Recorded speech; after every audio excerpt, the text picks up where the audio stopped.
Good morning, good afternoon, and good evening, everyone. Thank you so much for joining us, and thank you for your patience as well. We apologize for the slight delay, but we are happy to be here, and we're very happy to be joined by a very special guest, someone I very much admire, Noura Erakat, a human rights attorney, an activist, a legal scholar, and a professor at Rutgers University. So much more as well that I can't even list. She's also the author of Justice for Some, Law and in the Question of Palestine. Noura is joining us just hours after she addressed the United Nations Security Council to discuss the plight that women and girls in Gaza face and what needs to be done to finally, after so long, beyond just 2 years, finally help the people of Palestine. So firstly, Noura, thank you so much for joining us. Yeah, thank you. Thank you for having me and for all the work Zateo is doing. I'm happy to be with your audience. I apologize also for the delay. Well, as well, we're glad you're here. And just a reminder for all those listening and watching, this is an open Q&A. We'll try to get to as many questions as we can. Please feel free to submit your questions, your thoughts, into the Q&A section, and we'll try to address as much as we can. But firstly, Noor, the United Nations talk today. Before we get into what you talked about, I would like to ask you about the significance of being a Palestinian and a Palestinian woman to address the UN Security Council. If you could talk a bit about that firstly and that A- experience. Absolutely. So, it's just the world is afflicted with patriarchy, right? Like I'm walking through the UN, there's never been a woman, Secretary General. Um, the way that women are often featured, it's like this exceptional thing. And the story is the same when it comes to Palestinian women. I'm the eighth Palestinian woman to address the Security Council since 2018. I'm the Wow. second to address the council since 2023, Mm. but I'm the first to make the legal argument for genocide with an emphasis on the role of Palestinian women. And it happens to be part of an open debate on women, peace, and security. It would be difficult for any Palestinian outside, in the diaspora as I am, or what we call the Shatat, to take on this mantle and responsibility, except our conditions right now make it impossible for my Palestinian sisters to be present. There is reprisal. Those who are surviving, right? First of all, there's a question of survival. And then there's a question of, even if they can zoom in, there's a question of reprisal. And those that can actually fly out at this moment, the United States is actually not providing visas for anybody based on their Palestinian identity. And so we're also in a situation where even my presence is telling a story about the condition of Palestinian women. Mm. Thank you for that. And so now let's get into the your remarks themselves. A big aspect of it was, of course, you addressing the plight of women and girls in Gaza, and you kind of went through 4 points of that kind of lay out much of your thesis and much of this specific lens of the genocide that's taken place in Gaza. You talk about the struggle for them to survive, let alone to conceive in Gaza, even if they can conceive, the struggle to carry life to full gestation, even if they can carry life, the struggle to deliver, and even if women and babies can survive, the struggle to keep newborns alive at all. So could you take us through these remarks and how, firstly, how you came to them and how you delivered them, how you think they were received? Take us through that. Liking this video? Then don't just watch, hit like, share, and subscribe. And tap the bell so you never miss a video or live show. But if you want early access to exclusive content, then you have to head to zateo.com and subscribe now. You'll be supporting fearless, independent journalism. Sure. So again, the intervention and the open debate is inaugurated or made possible because of a Security Council resolution that was passed 25 years ago, some 5 years after the Beijing International Conference on, women. And so the idea here was to emphasize that any just and durable peace is actually incomplete without the participation of women, and more durable because of the participation of women. So it was this collective effort to acknowledge that this shouldn't be an exception, but should actually be a policy priority for the betterment of everyone. Mm. And this year, the idea was, an emphasis on Palestinian women, which could have gone any which way. I mean, the story of of Palestinian women is really the story of Palestinians, whether it be arbitrary detention, demolition of homes, the confiscation of land, deprivation of livelihood, separation from families, attack on education through scholasticide, and otherwise, genocide is a universal condition for Palestinians, irrespective of the distinction. And so I wanted to be able to emphasize the plight of Palestinian women and girls in a way that was particular, right? That both addresses the condition of genocide, which afflicts Palestinians in general, but also particular in the way that it disproportionately affects and impacts and is carried through the bodily integrity and the harms and the risks carried by Palestinian women. So that was the thinking. I thought that rather than rattle off, you're given a very tight word limit. And so rather than rattle off like all the stats, how many died, what they have access to, kind of what happens during a menstrual cycle, the, sexual assault and so on and so forth. In order to make it a cohesive story, I decided to tell the story about the attack on reproductive justice. I have seen, I rely on many of my scholar friends and Palestinian scholars who are not friends, who I just read. And so I'm just going to drop some names in terms of where, I'm studying to do this because it's not my primary work, but there's Hala Shu'man has a wonderful article in Marip on reprocide, but this idea that this is the annihilation of the possibility to reproduce life, reprocide. Sara Ahmoud has recently published the story about Shaymat Jabr Thabit, which I bring up. There's also the theoretical work that I've been reading from Shireen Say Ali, Maya Mikdashi, Nadia Speti, Nada Alia, Nadira Kevorkian, Shalhub Kevorkian, right? This is an amazing, body of literature that exists. And so I couldn't, do justice to all of it. So what I did was to tell a particular story that would capture genocide, but do right, by Palestinian women and girls. I tell the story of genocide through the attack on the ability to reproduce and sustain life, and then lay out how that happens in 4 stages. The beginning stage being the stage of how you can reproduce life at all. I mean, either it's going to be through sexual intimacy, right? Or it's going to be through, IVF, some sort of technology. And Israel has attacked both. The demolition of homes, but also through sexual assault on Palestinian bodies who then endure physical and sexual trauma, which impacts sexual intimacy and the deprivation of privacy, but also the attack on the best fertility clinic. I mean, very explicit. Then the next stage is going to be, can you carry to full gestation? Well, it's almost impossible to do that if, there's trauma and bombardment and stress. And here emphasizing that the rise of miscarriage in Palestine between 2022 and 2025, it increased by 300%. The next stage being a stage where can Palestinian women deliver in adequate conditions? I mean, we just saw yesterday, I didn't bring this up today in the talk because it had to be translated, but just yesterday, there was a story of a woman who gave birth to twins on a sidewalk. Those babies are not going to survive, right? And this is not merely like tragic war and conditions of war and stuff's really bad. This is the intent, right? When birth rates decline by 41%, when miscarriage increases by 300%, when there are no hospitals to deliver in, and then if you do reach a hospital, there's no prenatal care and there's no, actual care. There's no anesthetic for cesareans, and then getting us to the 4th stage, which is if now you actually have a baby and they've survived, there's famine. And there's no hospitals.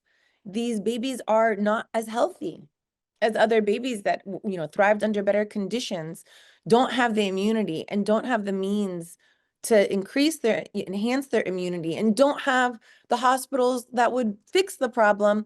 And so here we have this condition, right? And I could have gone on and on. I mean, I could have done 5, 6, 7, 8 to just say all the stages of life, which would have not enabled its continuation. These hit 3 of the 6 specific acts under the Genocide Convention, right? The killing, just the killing of a people. And here, I emphasize that since for 730 days, 1 woman and 1 girl have been killed every hour, right? But it also gets at, prevention of birth. And here we have, this is the story of the lack of intimacy, as well as the story of the, attack on the Besma fertility clinic. And then we have the creating the conditions that would lead to an inability, to continue life. And that's the rest of the story of famine, the destruction of medical facilities, the destruction of a society, the destruction of potable water and hygiene, and so on and so forth. And so all of that together at both, right, with the emphasis on women, also highlighting this was the purpose. This wasn't a mistake in the tragic outcome of war, but this has been Israel's primary purpose. How do we know that? Because they've told us over and over and over again. And I have to say, Prem, I don't know if you have this in a question coming up, but for me, the highlight of this intervention today was when I made these specific arguments, looking directly at the deputy ambassador to the United States. She didn't like it at all. And you can see that in her face. And then afterwards, dedicated a significant part of her remarks. She had amended them to basically accuse me, right, of how can I make they reject the genocide argument that's anti-Semitic, to even make this like international convention that so many people have demonstrated already, and we've agreed upon that that's anti-Semitic, and then to go on to say that I was disparaging, the Trump Netanyahu plan, which we could talk about. I talked about that as well, but that, for me, it was just like, okay, this is why all this was worth it, to come into this hall where everybody's not talking straight, and to be able to make this argument within the mandate on, the Women, Peace, and Security under, Security Council Resolution 1325, and also make this argument unequivocal. You all are on the cusp of accepting this, Trump Netanyahu plan to end the genocide, but one that's about to absolve the genociders themselves. I mean, firstly, what a moment for so you're saying a US rep literally amended their remarks to make sure that they tried to disparage your own very powerful remarks, that they went to that extent. You look as delighted as I do.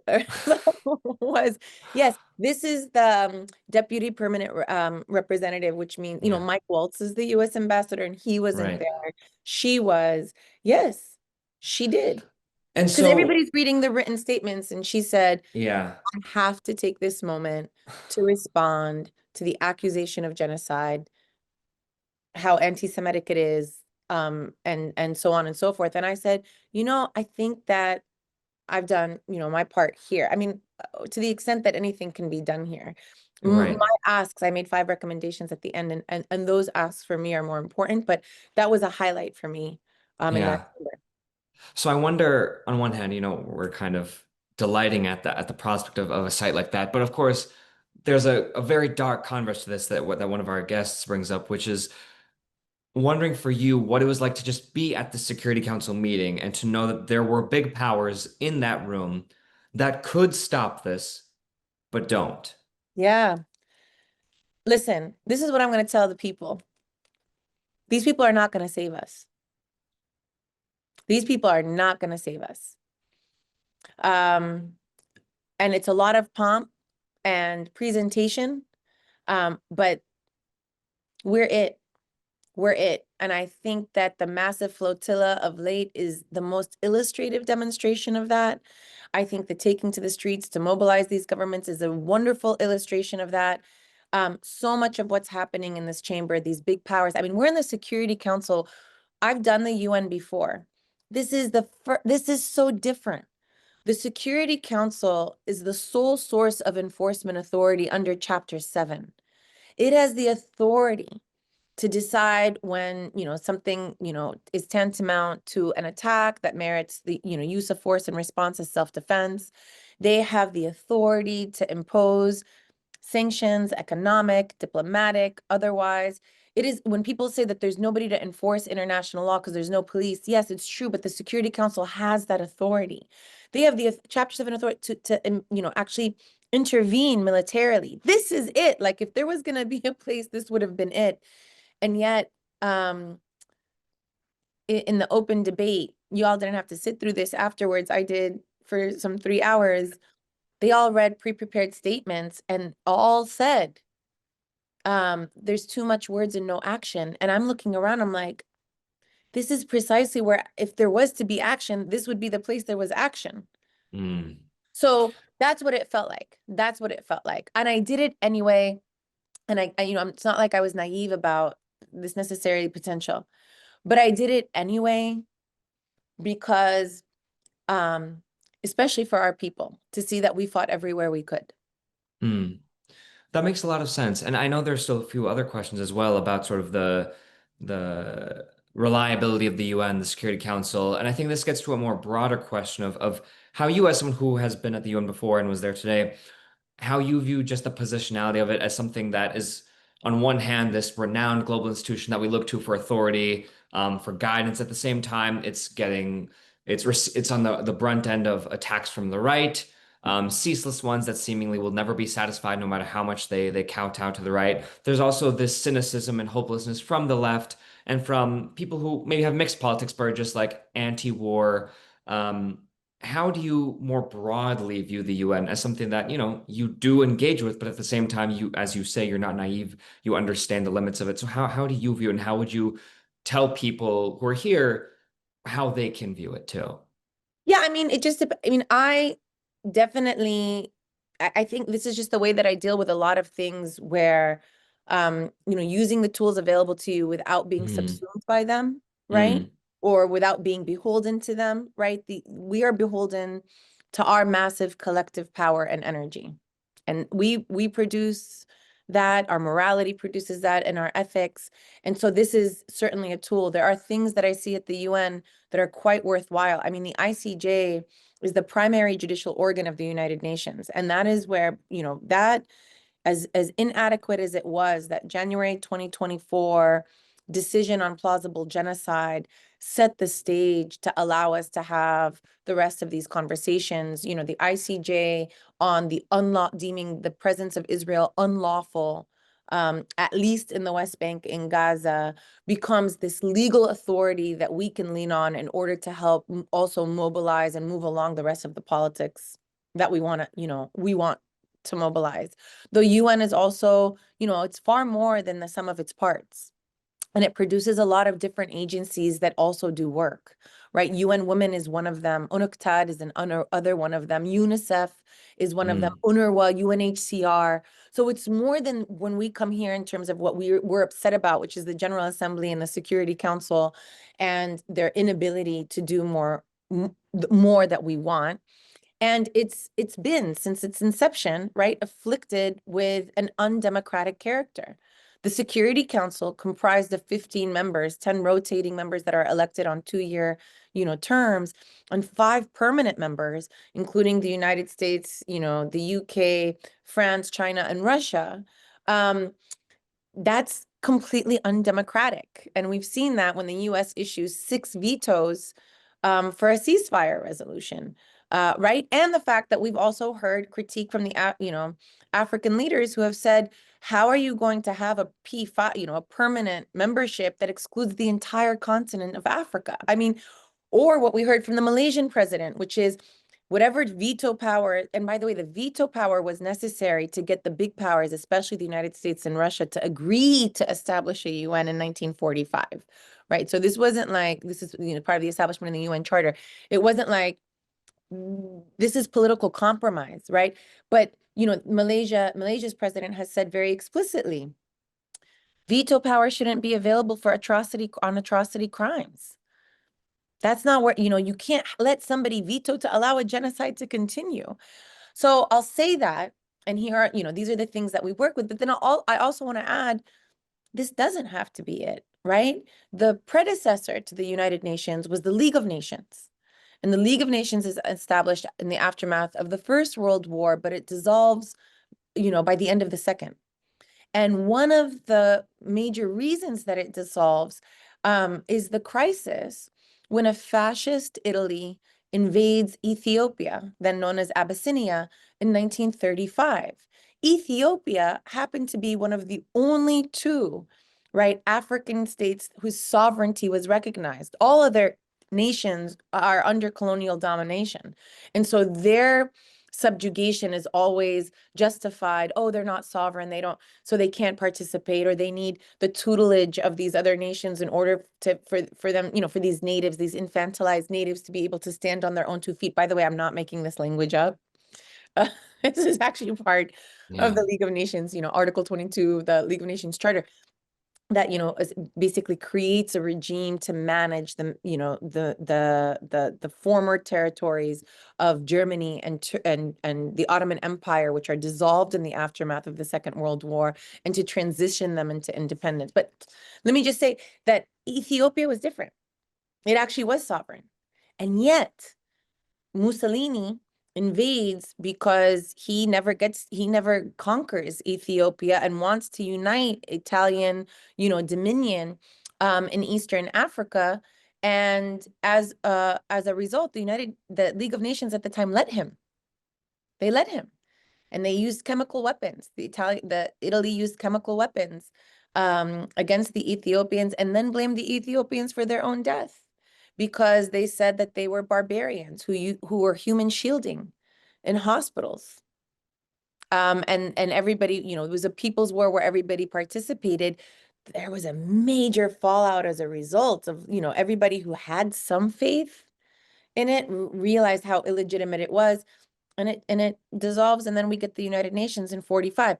Since the global South, right, when these nations that are colonized, once they come into independence and now become a global majority, an automatic majority at the UN in the late 1960s and through the 70s, now you see the third world able to exercise a tremendous amount of power at the UN. That's when we see, for example, the resolution on Zionism as racism. That's when we see also, right, the legislation of recognizing guerrillas as soldiers in 1977 to regulate guerrilla warfare and wars of national liberation. That's when the US starts to pivot away, because they realize they can no longer hegemonize this institution. And so they no longer want it to have the same power that it has. And so we're here today as a result of this inability to control, the United States' inability to control this war. And yet it's, we're still using it in the many ways that we're using it. I'm certainly, I feel, I'm continuing a tradition of Palestinian jurists who have been here before and also use the UN in order to advance, a very, very noble cause. Yeah. Yeah.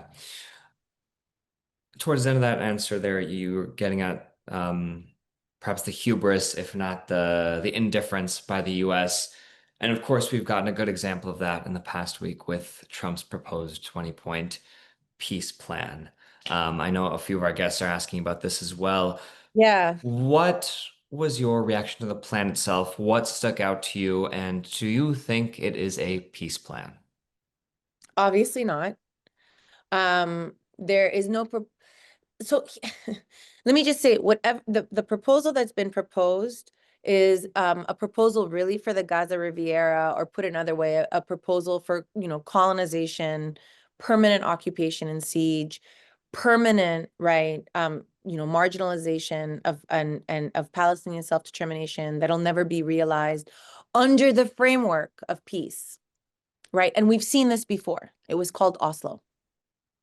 It was called Oslo. We've seen this before, where a plan that is sold to the world as ushering peace becomes both the veneer, right, under which Israel can continue its settler colonial expansion, but insist that it's part of a process for peace, but also not only just a veneer, more than that, it becomes the mechanism, right, in order to be able to shut down all forms of advocacy, where because of Oslo, right, anything you do at the ICJ or the ICC becomes counterproductive to peace. Calling Zionism racism is counterproductive to peace. Calling Israel apartheid is counterproductive to peace, right? Anything where it's not two-sidisms, let's just talk about this both sides and drop power out the bottom is counterproductive to peace. So on and so forth, right? So the risk of this is so much of how it both functions as veneer to save Israel yet again and allow it to continue its expansion, and simultaneously in order to shield it from the multilateralism that would able to hold it to account. The 20-point plan, and I've seen it also as the 21-point plan. The terms of it are very explicit. I mean, I think that of all the terms, I mean, aside from the fact that Palestinians are not included and they're left out and there's no Palestinian self-determination, I think the part that really, gets to me the most, and one of the things that I emphasized today in the chamber, was that there should be no end to genocide that sacrifices justice and accountability for its survivors. And yet that is precisely what this plan wants to do. It wants to only, right? It's basically making Hamas out to seem as if it's the only, the party that needs to be held to account through demilitarization and through stepping down from power. And yet nothing on the war criminals, the incitement to genocide, the weapons manufacturers, the media companies, right? The states who provided arms, nothing on them. And that part for me is like, I don't, the idea that to end genocide, which is already a legal obligation, would require such a violation of other human rights and international law, right? So something that should be a legal obligation becomes politicized, and all the things that should be then, flow from that, the violation of the violation of a series of other legal obligations becomes necessary in order to maintain this first illegality. So it's like a series of illegalities when I look at it. Yeah. And at the same time, there was so much enthusiasm today for it. The U.S. deputy also was upset with me for disparaging the plan in the chamber, because there's a lot of excitement for it here. Even the Secretary General, there's a lot of excitement for the plan. For most people, they want the genocide to end in any way, but it just, we can't, yes, it must end. That's the first priority. But we also must not forgo or relinquish the struggle for accountability. Palestinians deserve much better. Everybody deserves much better. This has to be remembered as a genocide. There must be accountability. There must be a lesson learned from this for all of humanity. It's certainly, I mean, I don't even know what the word is. Insulting isn't the word. It's more violence towards Palestinians to not do that, but it's certainly risk to the rest of the world to not do that either. Yeah. Yeah. And you get at a very important point here, which is that the disagreement on this proposal is not solely philosophical, or not even just about lessons for the future, in that it's sure on one aspect, firstly, it doesn't address apartheid, it doesn't address the genocide, it doesn't address the culprits of it, but it also, when it talks about reconstruction, as you say, it seems like just as this foil for what Trump already proposed as his Gaza Riviera plan, and the twisted implications of that. When we think of reconstruction of a society, there is, of course, the basic aspects of the physical structures that need to be rebuilt over the course of who knows how many years, the buildings, the water pipes, electricity, and so on. There's also the mental, spiritual, social damage done to the people, for which these are traumas millions of people across the country, around the world, cannot imagine carrying 2 years straight of looking at the sky and seeing drones and bombs. Karen Ashike, she asks, how best can the protection of teen women and girls and the recovery from the harms of war be addressed when peace does come to Palestine, with all the loss of family, the trauma? What can be done to support these people, these women, these children? Because this is such a big aspect, I think, is very clearly missed from the plan, where, of course, there's 20 points in it, but none of it gets to these very immediate concerns of when the bombs stop, it's not just a matter of what you do with these 2 million people as bodies, but as human beings, as souls to nurture. So how do you think about that aspect of this?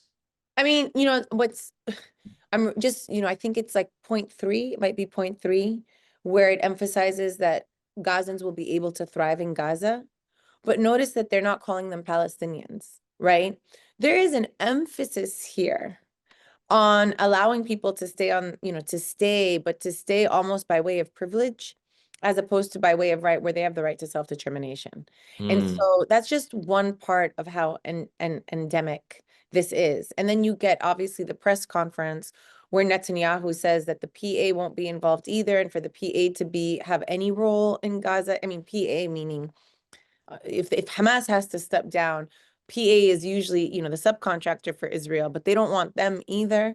And they say for them to be involved, they would have to, basically promise not to hold Israel to account. They have to rescind their cases at the ICJ and the ICC. They have to, ask for, you know, so they're basically saying and for any Palestinians to have any role, they have to surrender. They just can't even protest. To the question that was asked, here's my response. Palestinians don't want to be saved. Palestinians want an opportunity to be able to do for themselves what they can, right? We want to save ourselves. Women want to be able to fight the patriarchy, right? We want to be able to fight racism and classism in our own societies. We want to be able to fight homophobia and the rest of it and earn dignity. We want, living wages and school. Let us do that. And so, but what we do need is for those who are causing harm to stop. For those who are causing harm to stop. And that means, ending the provision of unequivocal military, economic, diplomatic support, which the US has done. Obviously, first and more foremost, if the person asking the question is based in the United States, but even if you're not, you could be in a state that's also providing arms. I mean, after the US, it's the UK, Italy, and Germany. And even if it's not, your country might be engaging in trade. And at this point, we don't need dialogue, we need pressure. We need pressure on Israel, right? Because no one ever gave up their power willingly. They think they're the victim. Israeli society has in such their own bubble that they literally think that they're the victim and that these Palestinian babies in onesies are Nazis, right? And so they're not going to do it on their own. They need pressure. And then the I guess the last thing that I'll say on this is that in similar, I think all jurisdictions should be pursuing war criminals. If wanted, if alleged war criminals come into your neighborhood, there needs to be the pursuit of accountability. Make sure they know that they need to be held to account. And that's the work of the Hind Rajab Foundation, which has been wonderful, but it's also the work, and obviously in the United States, it'll be a lot harder because of the political, immunity that these war criminals are getting. But it's not just them. I mean, lawyers all over the world have, and especially in Europe, where these are developed under universal jurisdiction, can pursue these cases. And even if not, like letting these, war criminals know, like you have to be held to account. I'm not saying attack them, right? I'm not, but there needs to be accountability. That's the whole purpose of accountability. If you want, to prevent everybody from, taking justice into their own hands, but that's wherever you are, your state, your jurisdiction can be doing this work as well. I mean, I appreciate Zohran Mamdani making that clear, like as New York City, if Netanyahu is in New York City, he will be arrested.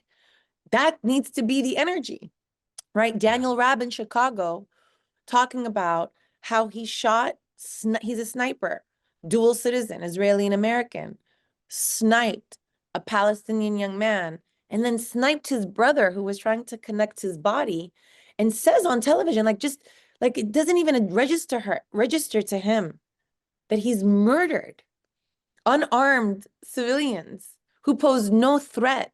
Like this is a direct war crime. Forget if you don't want to get to the genocide part, and says very casually, I don't know what was so important about that corpse. Daniel Rabb needs to be held to account. And and the US has, for what it's worth, the US has a lot of laws that have been used to pursue other war criminals. And, you know, the US has then Congress has legislated a lot of laws that have made Israel immune to them and Israelis immune to them. That doesn't mean that we can't serve them. Yeah. But doesn't mean that we can't serve them and that we shouldn't, and let them be known. We see you, we know you, we can hold a people's tribunal. I'm part of an effort that's about to, you know, convene an international Gaza People's Tribunal in Turkey, right?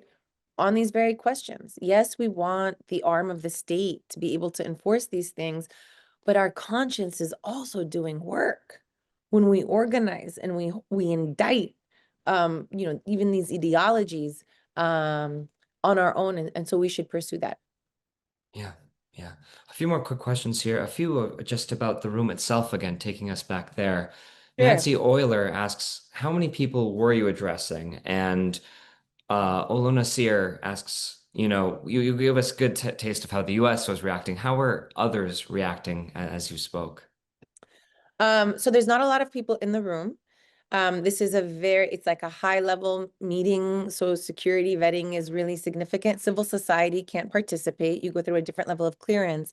And so you've basically only have the state missions themselves. Usually other United Nations,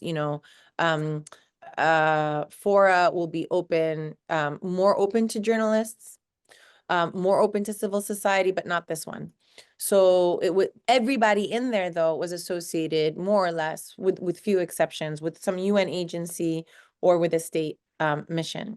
And then the second question, oh, how did everyone else react? Um, I was making direct eye contact.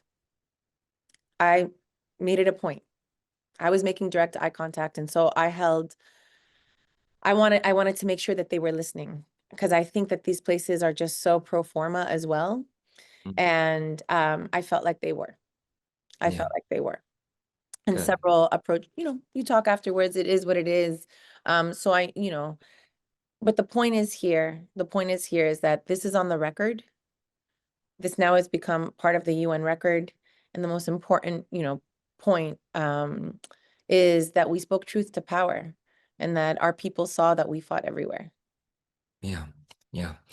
I know you spoke a bit about Israeli society earlier, and I think back to how many people within Israel are subject to so many different forces that really fuel the worst impulses in how they see Palestinians. Of course, Yeah. networks like Channel 14 that we've reported on that Yeah. every single day blare hate into homes all across Israel. Of course, ministers like Ben Gvir, Smotrich, and many, many more that are not as infamously well known. One attendee asks how you might view how Israeli society might look at Trump's proposal, whether they see it as a victory or a loss, because I know there's actually a bit of a split here in terms of who you're talking about. Of course, we've just seen recent protests again against the war, but of course, a big focus of this protest is the hostages, not necessarily the suffering of Palestinians. So, Not how at do all. you sort of address that question of Israeli society? So the question about Israeli, so I guess there's two questions here. One is the empirical, like what's going on in Yeah, Israel. right. And I want to say that I haven't followed that as closely since this has been announced, so I couldn't tell you with like in Of depth. course, I don't want to speak outside my wheelhouse. of course. The glimmers that I'm getting is that there's a major split because for most the priority is the return of the captives, the remaining captives. And so that they want that at any cost. Whereas for those in power, right, the settler movement in power, their primary goal is to expand Israel, to expand the settler colony. And so they find that this might impede their effort to do it, especially if the US is trying to, take over themselves. I mean, that's what the conversation sounds like. It's not about us. It's not about genocide.